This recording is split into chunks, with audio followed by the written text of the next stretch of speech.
Hey everyone, and welcome to this explainer. Today, we're doing something really cool. We are taking your civic education class notes and basically transforming them into a visually structured, super easy to revise roadmap. Our goal? To help you absolutely master these concepts. So whether you're cramming for an exam or you just want a much clearer grasp of how the law works, we've designed these slides to really lock this information in. Let's make your studying incredibly efficient, all right?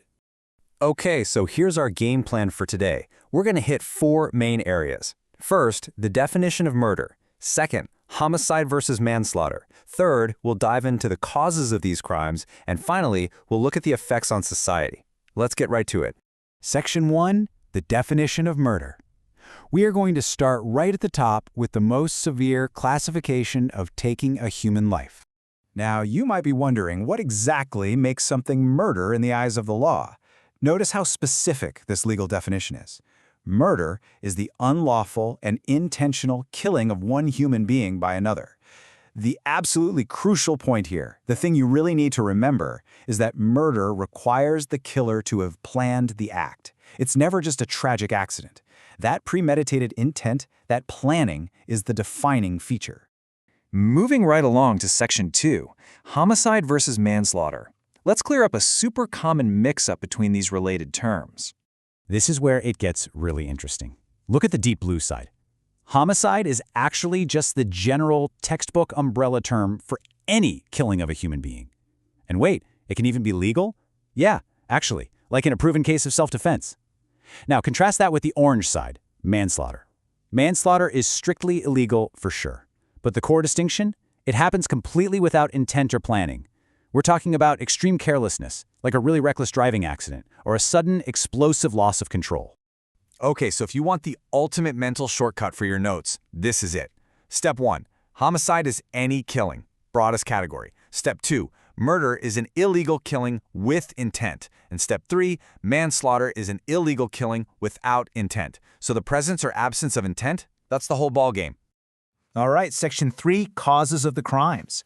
Now that we've got the definitions locked in tight, what actually drives these events to happen in the real world? Let's look at the first 4 root causes. First up is greed and robbery. Think about killings that happen during a theft or a better property dispute. Second is revenge, which is basically when people take the law into their own hands over old grudges. Third, we have cultism and gangs involving violent, deadly clashes between rival groups. And fourth is domestic violence, where extreme abuse inside the home tragically escalates and turns fatal. Rounding out our list, number 5 is substance abuse. Drugs and alcohol literally destroy a person's self-control, which can lead to incredibly tragic outcomes. Number 6 covers political motives, so things like targeted attacks on political rivals. Number 7 is mental instability, where unmanaged psychological disorders can result in violent outbursts. And finally, a weak justice system. This is a big one, because criminals will act if they truly believe they can just escape punishment. Which brings us to Section 4, effects on society. We've talked about the what and the why. Now we need to examine the heavy aftermath. The immediate effects are just devastatingly clear. First and foremost, of course, is the permanent loss of life and all that future human potential.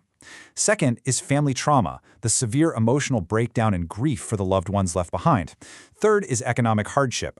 Imagine the financial shock if the victim was the primary breadwinner for their family. And fourth, it creates widespread fear and anxiety throughout the entire community. But the long-term societal footprint, it spreads like a shockwave.